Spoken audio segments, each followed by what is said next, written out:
વિડીયોમાં જે આપ જોઈ રહ્યા છો એ જમીન જાફરાબાદ તાલુકાના મિતિયાળા ગામ વિસ્તારમાં આવે છે। અમુક માથાભારે તત્વો દ્વારા આ જમીનમાં પેશકદમી કરી માટી ખનન કરી સાઇટ જેટી બની રહી છે ત્યાં પૂરી પાડવામાં આવી રહી છે। સરકારી તંત્ર ઘોર નિંદ્રામાં હોય એ જ રીતે તંત્રના કાન સુધી વાત પહોંચતી નથી કે આંખ સુધી આ દેખાતું નથી।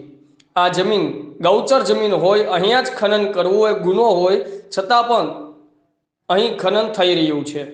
જોવું રહ્યું કે તંત્ર અને સરકાર યોગ્ય પગલાં લેશે કે નહીં। આ જમીન ગૌચરની છે, ત્યાં કોઈ પણ પેશકદમી ચલાવી ન લેવાય, છતાં મિતિયાળા ગામના રહીશ બે વ્યક્તિઓએ આ જમીનમાં હિટાચી લોડર જેવા ભારે વાહનોથી ખોદકામ કરી માટી કંપનીને પૂરી પાડી રહ્યા છે।